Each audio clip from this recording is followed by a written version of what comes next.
President leaves for Britain to participate at the anti-corruption summit. Former President Mahinda Rajapaksa visits Uganda. Cases filed against Sajjan Divaskunawardena and Venerable Uduwe Dhammalokathera. An SLFP government will be formed at the next election, a pledge from Minister Chandima Weerakkodi. Deputy Minister Harsha De Silva grills Central Bank Governor over EPF funds. So my question is, okay, now you're sitting on this, right? I mean, I understand your predicament, but what's your advice? What's your thinking? Coming to you live and direct from our News First studios here in Colombo on TV1 and Shak TV. A very good evening to you. This is Primetime News. I am Shahin Rampati. And I'm Florin Rajendran. Let's start off with a look at the top story tonight.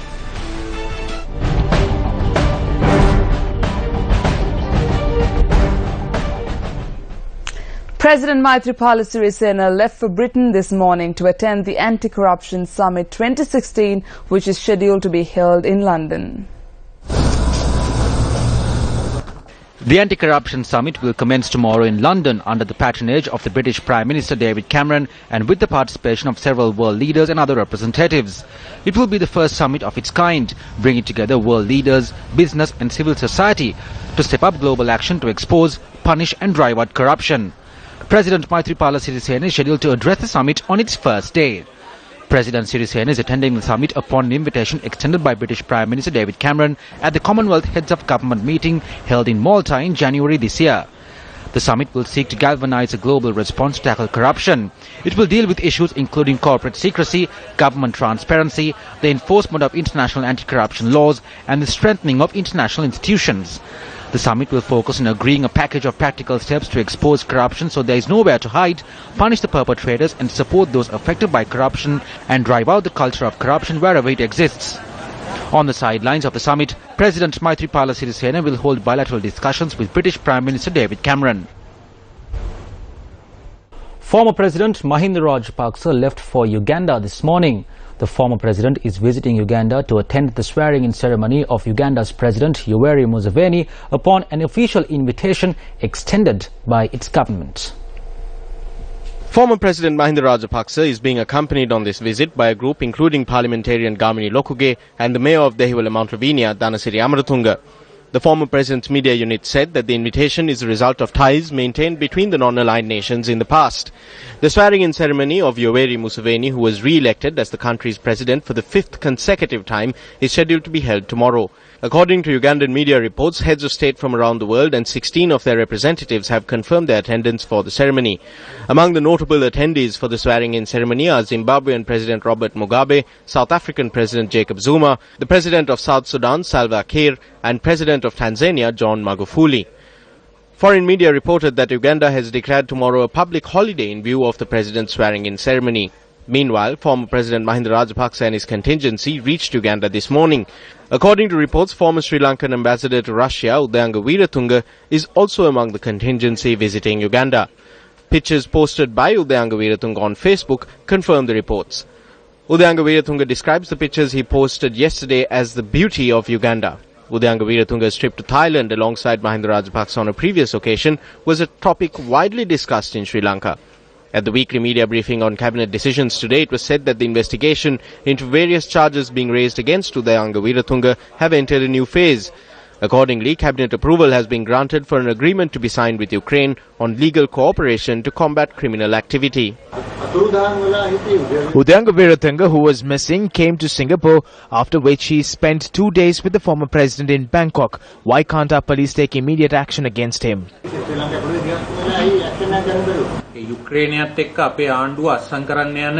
Our government is going to sign an agreement on crime with Ukraine. This international agreement will enable us to take action against those who were involved in the smuggling of weapons. Former President Mahinda Rajapaksa's visit to Uganda was a topic widely discussed at several media briefings held today. After travelling to Thailand with GLP Reason, making deals after meeting the former fraudulent ambassador Udayanga Weeratunga, he is now travelling to Uganda. Now I wonder if he is travelling to Uganda to meet Udayanga again. So I question the government as to how the younger travelled there and how he met the former president. The CID has not even recorded a statement on this matter yet. A statement has not been recorded from GL Puris. The reason why he is making a second visit to Uganda and for what conspiracy should be looked into. Any of us knows that the Ugandan president is famous for his authoritarian rule of the country. I will fearlessly analyze this as a partnership of dictators considering the history of this country. After returning from Uganda, they will put a major show on this media. While the Prime Minister and President is travelling to Europe, the fact that he is being invited by countries like Uganda, Swaziland and Ethiopia clearly shows the image he has created.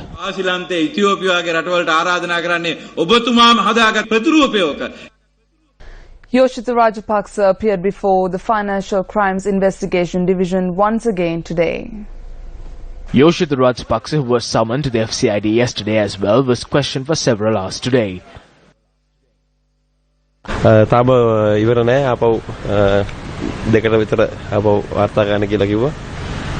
ඊයේ ආපු ටිකම තවදුරටත් අහනවා. ඒ සීසනාලිකා සම්බන්ධව. ඉතින් මට පෞද්ගලිකව ගෙන්නේ විමර්ශන කරන්න අවසන් නොකර තමයි මා රිමාන්ඩ් ගත කරලා තියෙනවා කියලා තමයි හිතෙන්නේ. Our reporter noted, however, that Yoshitha Rajapaksa did not return to the FCID this afternoon.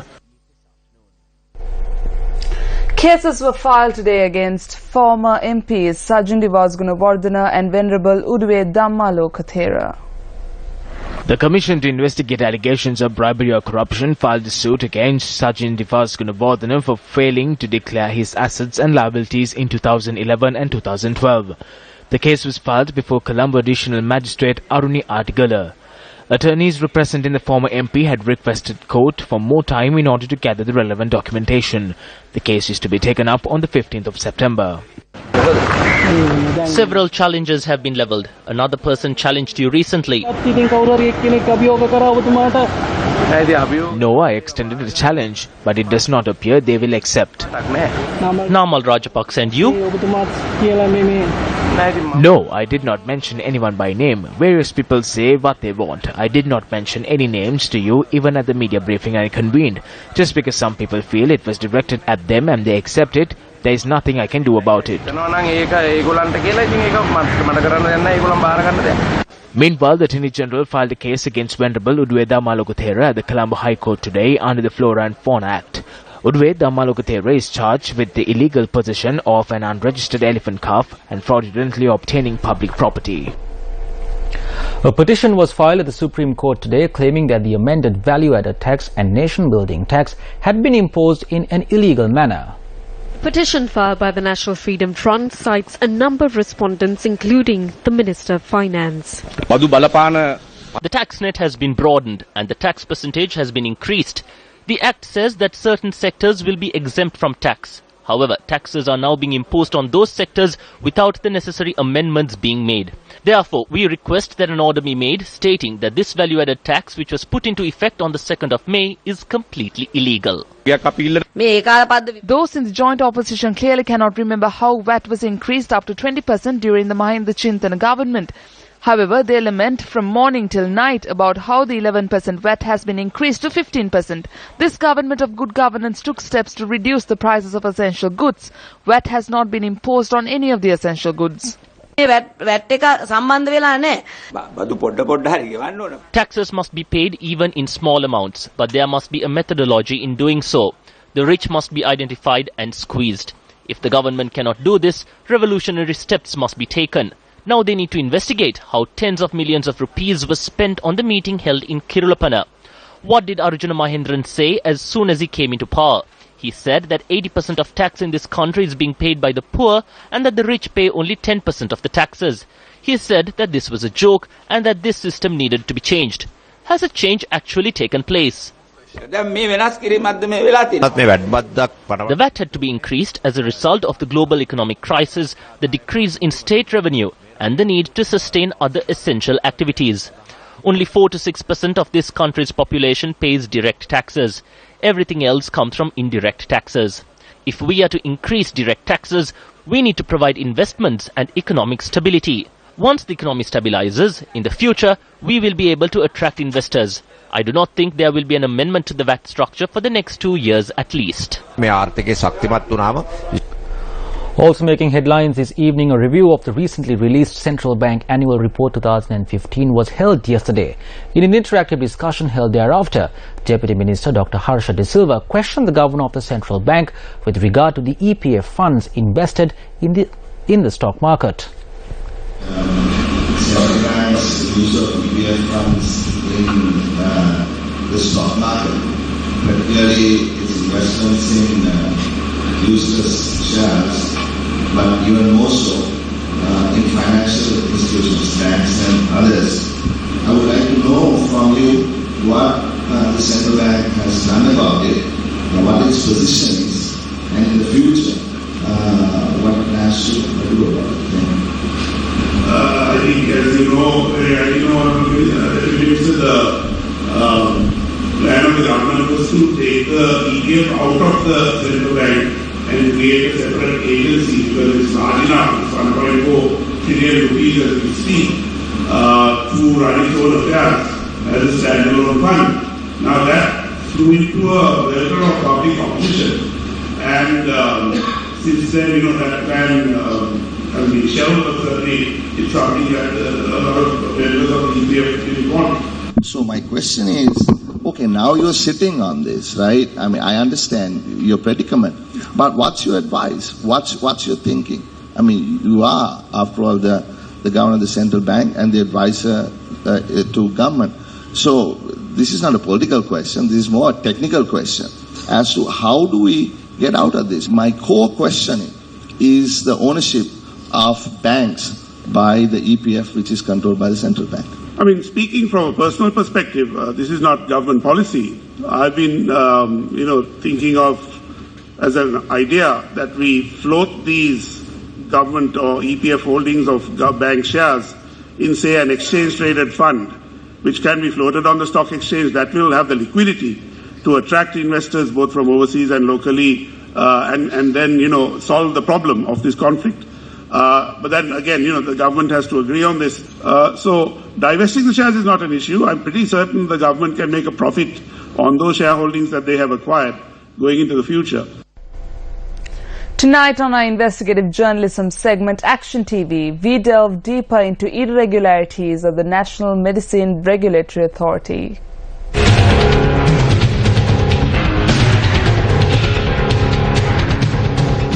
Yesterday, Action TV presented to the country the stance of the National Medicine Regulatory Authority on this letter, which highlights dire shortages of 8 essential medicines due to delays at the NMRA. This document has been drafted with the intention of misleading the Minister, the Director General of Health Services and the people. It is false. When such a document is highlighted on the evening news on a channel, then it misleads the people. ඉතින් නමුත් මේකේ ප්‍රශ්නේ තියෙන්නේ වෛද්‍යතුමනි මේ සෞඛ්‍ය අධ්‍යක්ෂක general නෑ ඒක තමයි මම කිව්වේ ඒ එතුමා වගේ කියලා එතුමාට ගන්න ඕනේ බොරු ලියුම ලියුවා ඒ සම්බන්ධයෙන් නැතුවද මේ වෙන්නේ ඒක ඉතින් මම දන්නේ නැහැ ඒක එතුමාගෙන් අහන්න ඕන. This letter, which was thus challenged by Dr. Ananda Vijay Vikrama, a board member at the NMRA, was addressed to the chairman of the NMRA by the Director General of Health Services on the basis of matters that were discussed at the Medical Supplies Review meeting held on the 30th of March. Incidentally, the NMRA was absent at this meeting. The director of the Medical Supplies Division, who attended the meeting, testifies that the contents of this letter are true and correct. It is a serious accusation and we reject it categorically. Doctors and specialist doctors are at the top tier in treating patients at hospitals. The hospitals request the medications that are prescribed by these doctors for patients. We have to supply the quantities requested for. If the quantity supplied is insufficient to fulfill the hospital's needs, then it would mean that my division and I have neglected our responsibility. The director adds that the only reason this letter was penned was the shortage of medications that prevailed at the time. We have all the data files and these files clearly show the shortages in certain medicines. If you look at the situation in the hospitals, it affirms the shortage in medicines. If they are claiming that there was no shortage or that we are lying, then we totally reject that notion.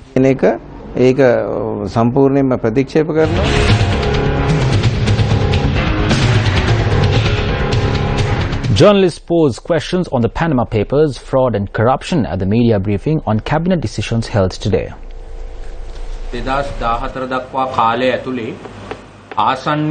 the period up to 2014, the country lost close to $20 billion as a result of illegal transfers. The highest amount was in 2011 with a total of $4.6 billion. Some people asked what happened to the mega deals. Our former president had asked this question yesterday as well. The government is working with international institutions regarding illegal transfers. Only a small group has been divulged so far. I say that more names will come to the fore in the future. Only those with Sri Lankan addresses have been divulged. What about Sri Lankans with a foreign address? Yes, these have not been divulged. The government is conducting a proper investigation. The police attacked one of the key witnesses at the Human Rights Commission over fraud in the previous regime.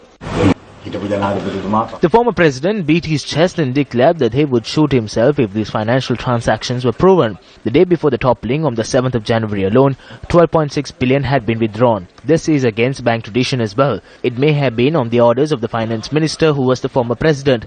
That money was given to Gamini Senarath. His revelations have uncovered how officials were bribed to suppress investigations. Now they are speaking like respected, pious people. The driver is speaking of how the murder was planned and how the murder was carried out. It is very simple. They come from Madurai by boat, carry out the murder and leave by boat. You can never find out who the murderers are. There is a serious threat to everyone's lives. That is the stance of the president. The question is whether you do not have control over the police. There are some in the police. That is why Pujya Sundara has said he will strengthen the FCID. There are minor investigations. Gamini Senarath came to us on the 9th. He submitted it to both our hands. The vehicle number, the amount of money that was taken and where it was unloaded. We have received all of this information. It was given to us and there have been no investigations to date.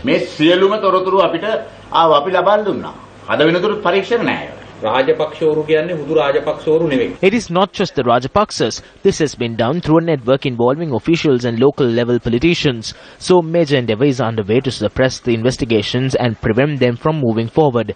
If anyone is attempting to protect the corrupt, if people in our own government are dabbling in corruption, if bond scams or anything else is been undertaken, we will take direct action in the future.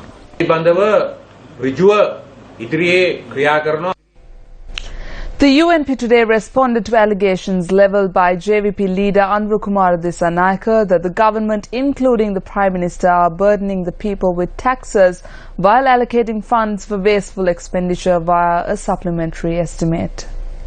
The JVP leader levelled several accusations. He was reading the wrong document. With regard to the two vehicles for the Prime Minister, he himself has admitted that he does not know whether they are helicopters or not. He only said it was 600 million. Today, the Prime Minister is unaware whether two such vehicles have been ordered. The request has been made by the Prime Minister's Security Division, the PMSD. The vehicle being used by the Prime Minister at his office is over 10 years old. The Security Division has requested for two bulletproof vehicles and the cost is actually 128 million. Then there is 60 million for the office of Minister Kabir Hashim, our General Secretary. Minister Kabir Hashim's ministry is one which has been allocated the most portfolios considering all sectors. They wish to move the office to the World Trade Center considering the ease of doing things. Although cabinet approval was granted for 60 million, the work was completed for 30 million. An accusation was levelled at me that I had spent 4.2 million on the official residence. The government allocated 4.2 million. You can imagine how baseless these accusations are. I wish to ask Anurakumara this question. I was in Parliament in 2010. There were 225 members in 2010. All 225 MPs obtained permits. Anurakumara obtained a permit as well. Did he have the socialism he speaks of back then? Minister Chandima Weerakodi pledged at the Mahadevala of the Sinigama Sri Devalaya today that the Next government would be formed at the next election. The foundation stone was laid today for the proposed two-story building to be constructed at the Mahadevala of the Sinigama Sri Devalaya in Hikkaduwa. As a party, we always pray that with the blessings of the gods of the Devalaya, we will unite the SLFP. Not right away, Minister Vijaypala. Do not fear. We will not trip up this government. We pledge before the gods of the Devalaya that at the next election we will establish an SLFP-led government that loves the country. The 9 suspects in the rape and murder of Sivaloganath Vidya in Punkuruthevu, Jaffna were further remanded for 3 months by the Jaffna High Court today. The suspects have been in remand custody for a period of 1 year. The Jaffna High Court issued an order today considering a request made by the Attorney General's Department. Jaffna High Court Judge M. Ilanchelian ordered the Criminal Investigations Department to expedite the genetic investigations reports connected to the incident and to cooperate with the investigation. A boy who was being housed at a child development center in Maharagama has passed away after falling into a well in the premises. The boy who was apprehended by the police for begging was referred to the detention center after he was produced before the Bathramula Magistrates Court. The boy, believed to be about 8 years old, had fallen into the well last evening while bathing. One of the workers had bathed the child and then come inside instructing the child to wear his clothes. However, even after a couple of minutes later, the child had not come inside. When another child was told to go and look for the boy, it was found that he had fallen inside the well. The boy had passed away after being hospitalized. The matron noted that children referred by the Department of Social Services and the Department of Probation and Childcare are cared for at this house. Officials at the Department of Probation and Childcare have initiated an investigation into the death. Meanwhile, 3 people were killed in train accidents that took place in Vellavath and Ratmalana today. An accident occurred close to the Vellavath railway station at around 8 this morning. The railway control room said that a young couple were run over by a train travelling to Colombo. The police stated that the victims were residents of the Muskedi area. The bodies of the deceased have been taken to the Colombo South Teaching Hospital for the post-mortem examination. Meanwhile, another railway accident took place close to the Ratmalana railway station. The railway control room said that an individual had died after being run over by a train travelling from Panadura to Maradana. A number of accidents have been reported along the Bambalapitiya-Ratmalana railway line over the past few days. On the 9th of this month, a young girl was killed when she was run over by a train near the Vellavath railway station. On the 25th of April, 2 girls were run over by an intercity express train bound from Maradana to Kalutara.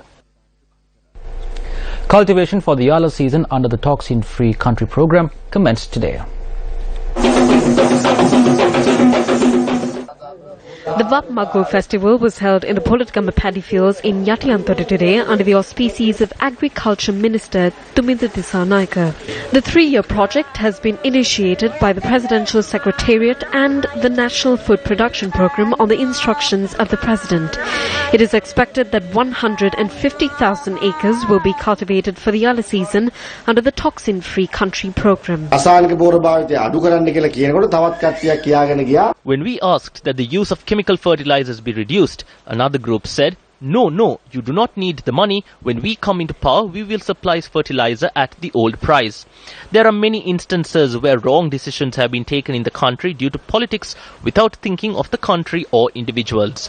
There are 30,000 villages in Sri Lanka.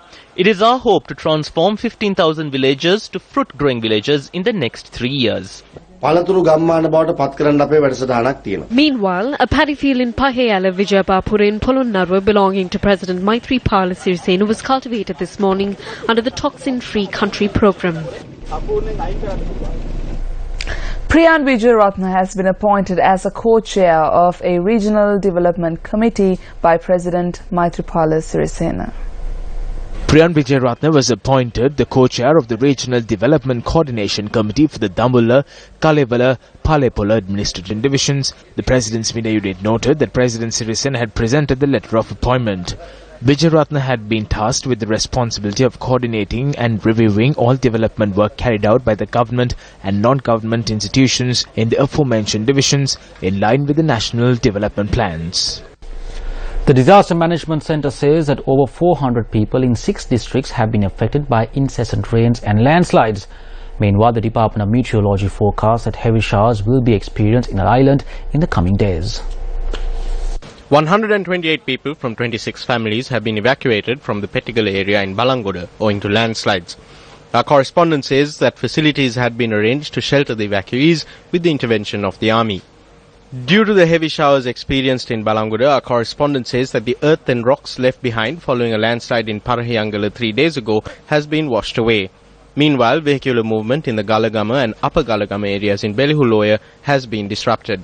Our correspondents report that high-voltage power lines in the Upper Galagama area were felled by strong winds. Meanwhile, 22 people from 4 families in the Yatipiyangala area in Gampala have also been evacuated. They were evacuated subsequent to the landslide warning issued by the Gampala Disaster Management Centre. They are being sheltered at the Gampala Community Hall. 12 women and 6 children are among the evacuees. Our correspondent notes that 3 houses in close proximity are also at risk of landslides. The Udapalata Divisional Secretariat is providing cooked food for the evacuees with the assistance of area residents. 16 of the 31 families who were evacuated from the Mayfield Estate in Hatton due to landslide warnings are currently being housed at the Mayfield Estate Library building. Our correspondent stated that the others have taken shelter with their relatives. The National Building Research Organisation has issued a notice calling for people not to be resettled in these line rooms. Meanwhile, a 17-year-old schoolboy was killed by lightning in the Kadawatha area in Mahara. A student from the Kopiwatha area in Kadawatha was the victim of the lightning strike that was experienced along with heavy showers at around 6:30 last evening. Chamika Bandara was using his mobile phone when he was struck by lightning.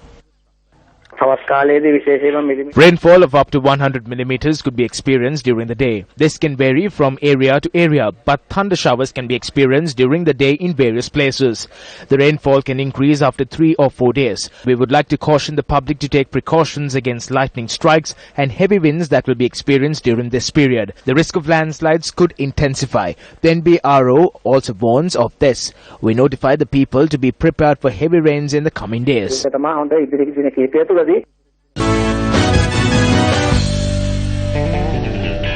In sports, it's rugby news. Sri Lanka suffered defeat at the hands of Malaysia in their second game at the Asian Rugby Championships Division 1. The defending champion Sri Lanka took on the host nation Malaysia today. The Malaysians got off to a good start as they went into the half-time break with a lead of 20-10. They built on their lead from the first half as they put their skills on display to run away with game, with the scoreline at 42-17 at the final whistle. Malaysia's 42 points came from 5 tries, 4 of which were converted and 3 penalties.